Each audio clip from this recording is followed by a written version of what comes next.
The log ends mid-sentence. Not at the bottom of a page, not after a paragraph. Mid-sentence.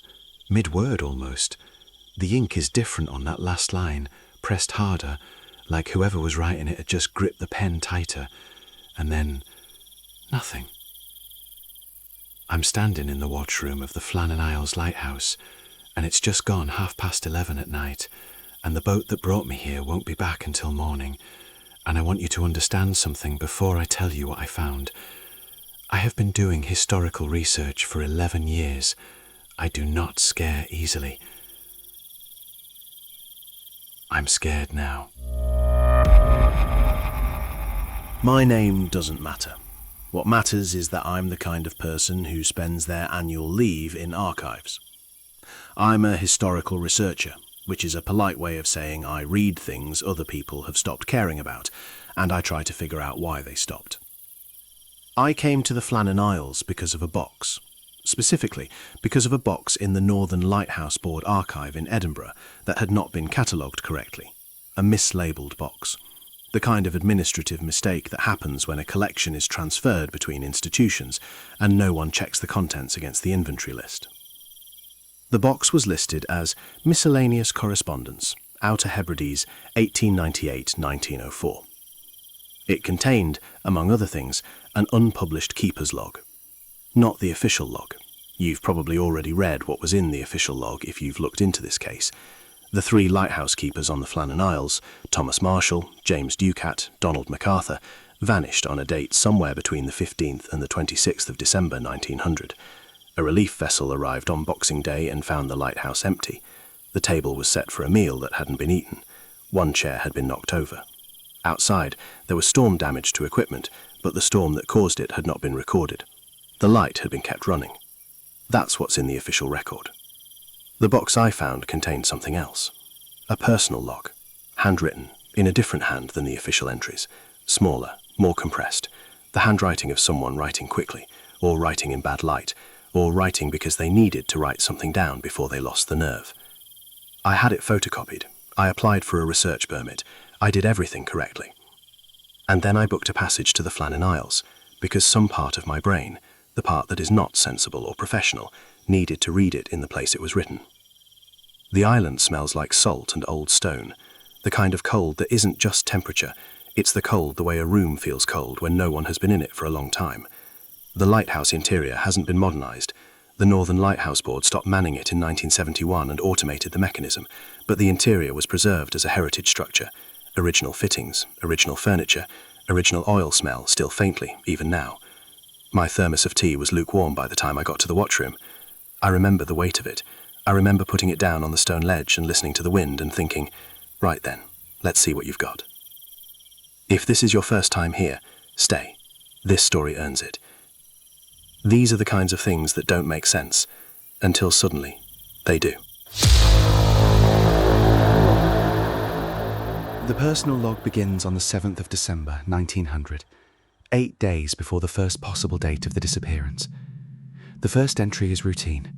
Weather observations, a note about the oil supply, a brief mention of a sound in the night, probably seabirds, which Marshall, and it's Marshall's handwriting, I'm almost certain, the capital M's match the official log, had apparently decided wasn't worth recording officially.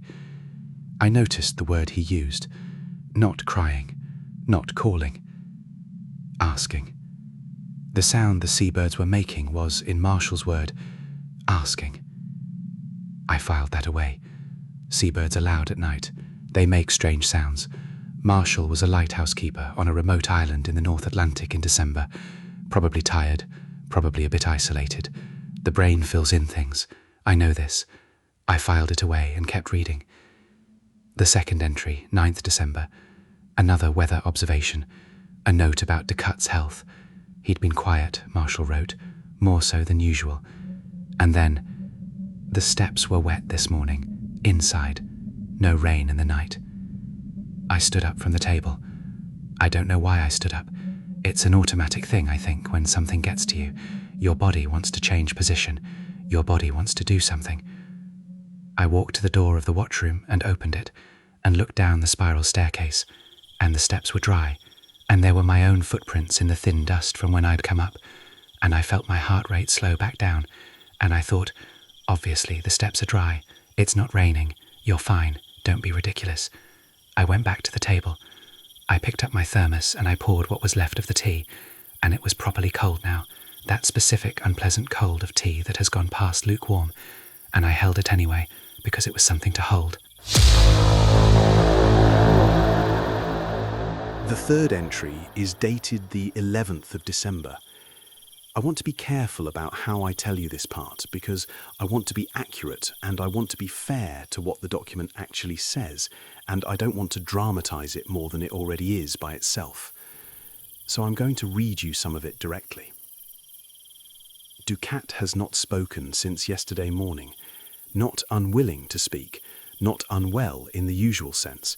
He sits at his meals, he does his work, he keeps the watch correctly, but he looks at the lamp as though he is listening to it. MacArthur says he has been like this before on long postings. I do not recall it. The lamp seems brighter than it should be. I have checked the fuel. The fuel is correct. I put the photocopy down. I looked at the lamp.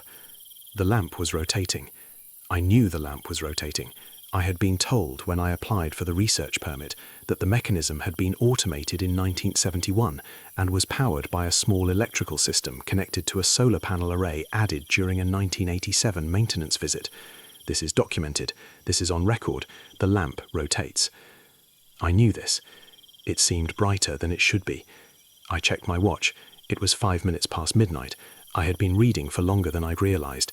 The wind had come up while I wasn't paying attention, and now it was pressing against the glass of the lantern room above me with a sound like breathing. Not wind exactly. The way wind isn't exactly wind when it finds a gap in stone and moves through it. The way that sounds like something with intention. I know how this sounds. I know exactly how this sounds. I am a person who reads primary sources for a living. I believe in evidence and in documentation and in the slow, unglamorous work of figuring out what actually happened rather than what people preferred to believe happened. So I want to be clear that what I'm telling you is not atmosphere, not suggestion, not me being tired in a cold lighthouse at midnight letting my imagination do something unhelpful. What I'm telling you is what was in the log. And what was in the log, in the fourth entry, dated 13th December, was this. It has been in the room with us. Not arrived, already there. We have simply begun to notice it. Short sentence, underlined, single line of ink below it, and then nothing until the next entry. At minute 7, I want to ask you something, and I want you to actually think about it before you answer. How long has something been in a room with you before you noticed it? Not a person, not an animal. That specific stillness, that particular quality of air that changes when the space around you is no longer only yours. You know what I mean. You have felt it, and you dismissed it, same as I would have, same as Marshall tried to. The fifth entry, 14th December. MacArthur went to the door last night. I heard him. I did not follow. In the morning, his boots were wet, inside, from the heel, not the toe, as though he had been walking backwards. My mouth went dry, not because of what it said, because of what it didn't say.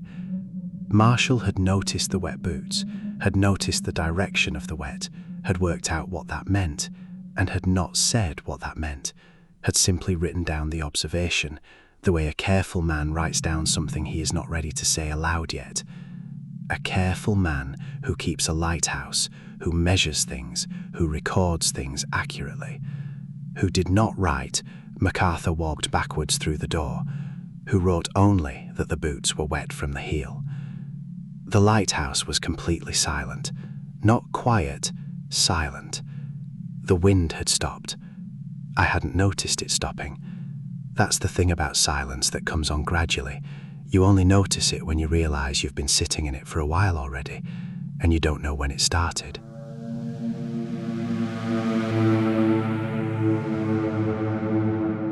The sixth entry was the last full one, 15th December 1900. I'm going to read it the way it was written, line by line, because that's how Marshall wrote it. One line, then space, then another line, like he was giving himself time between each one, or like something was giving him time. The lamp does not need us. It has not needed us for some time. We have been here because it allows us to be here. Ducat understood this first. He has been trying to tell us, not with words. He stopped using words when he understood. The island is the same as it has always been. We are not the first. We are not. That's where it ends. Mid-sentence. Mid-word. The watchroom was completely silent. Not quiet. Silent. I looked at my hands. My hands had stopped working properly. Not shaking, just not doing what I expected. Like the signal between my brain and my hands had a delay in it that hadn't been there before. I looked at the lamp. The lamp was bright. Too bright. The same wrong brightness Marshall had written about. And I've been sitting underneath it for hours, and I hadn't thought to wonder about it until right now, which is a thing I will think about for a long time. I looked at the door. The door to the watchroom was open. I had not opened it. I had come up the stairs and the door had been closed, and I had opened it and gone in and closed it behind me. I do this automatically. I close doors behind me. My mum drilled it into me as a kid. You close the door. You weren't raised in a barn. Close the door. I close doors. The door was open. And if you are sitting wherever you are sitting right now and you are thinking, there's a rational explanation, the wind pushed it open, the latch didn't catch, I thought that too. I thought it immediately. I stood up from the table and I went to the door and I looked at the latch. The latch was engaged. You have to physically lift the latch from the outside to open the door from the outside. The latch was engaged and the door was open.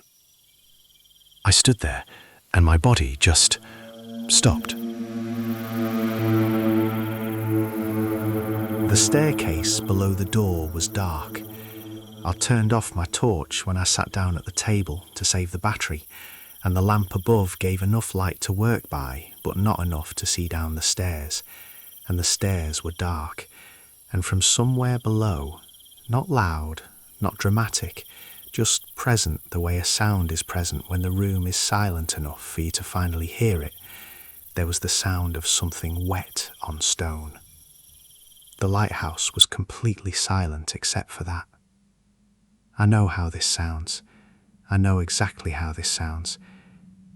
I want you, specifically you, whoever stayed this long, to understand that I am not the kind of person who describes sounds as something wet on stone and means it as a poetic thing. I mean it as a literal description. Something wet, on stone, on the stairs below me, moving, not towards me, not away from me, moving the way something moves when it is not going anywhere, when it has nowhere to be because it is already exactly where it intends to be. I sat back down at the table. I know that's not what you'd do. I didn't run. My legs didn't work well enough to run, and anyway, there was nowhere to go. It was the middle of the night. The boat wasn't coming until morning, and outside was the North Atlantic and the rocks. So I sat back down at the table, and I put the photocopy of the log face down so I wasn't looking at it, and I put both hands flat on the table, and I waited. The sound on the stairs stopped. Not gradually, not fading. Stopped. And the lamp kept rotating, and the wind came back. Ordinary wind this time, just weather, just North Atlantic December. And I sat there until the sky through the lantern room glass went from black to grey to the specific pale nothing of a Scottish winter morning. The boat came at 8. The boatman asked if I'd slept all right. I said I had. He didn't ask anything else. I think there's a specific look people who live near the island learn not to ask about. Here's why I keep coming back to. Marshall's log starts on the 7th of December. The official log, the one that was found and recorded and entered into the historical record, starts on the same date and runs to the 13th. 2 separate documents, same period, same writer. The official log is normal, routine. Weather, fuel, maintenance notes, nothing unusual. The personal log, the one that wasn't supposed to exist, the one that was filed in the wrong box and sat uncatalogued for 125 years. That one tells a different story. And then I thought about something else. The official log was found by the relief vessel on Boxing Day when they found the lighthouse empty. They found the official log and they recorded what was in it, and it's been in the public record ever since. The official log was found on the table. The table in the watch room. The same table I sat at. The same table I put my thermos on. The same table I put the photocopy of the personal log face down on when the sound started on the stairs. The table has a ledge on the near side, a small lip of wood, the kind of thing you'd rest something against so it didn't slide off in rough weather. When I arrived, before I sat down, before I took out the photocopy, I put my thermos down on that ledge, and something had already put something there. A stone, smooth, about the size of a fist, sea-smoothed, wet but only on the underside, like it had been placed there carefully, recently, and not by anyone who'd come in through the door. I left it there. I don't know why I left it there. It felt wrong to move it, like moving it would be noticed. Marshall's log ends with, "We are not the first. We are not the first what?" Not the first to stay, not the first to notice, not the first to... I don't know, and that specific not knowing is the thing I'm sleeping next to every night since I got back. I've requested full access to the archive box. I've submitted a formal catalogue correction request. I am doing everything through the proper channels, the way a professional does it. The archive hasn't responded yet.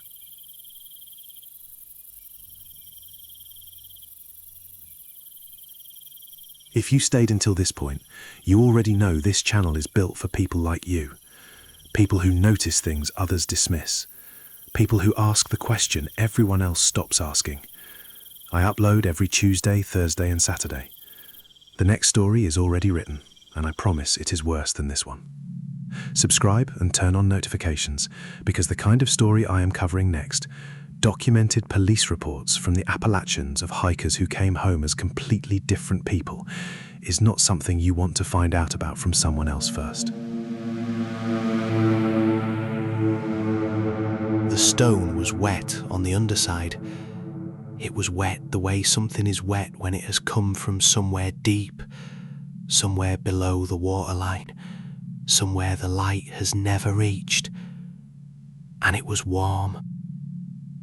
The stone in that watchroom, in that lighthouse, on that island in the middle of the North Atlantic in December, was warm. I think it was waiting to be found, the same way the log was waiting to be found. The same way, maybe, if I let myself follow the thought all the way to where it goes, the same way the island has been waiting for every person who came to it thinking they were the ones doing the looking. The archive still hasn't responded.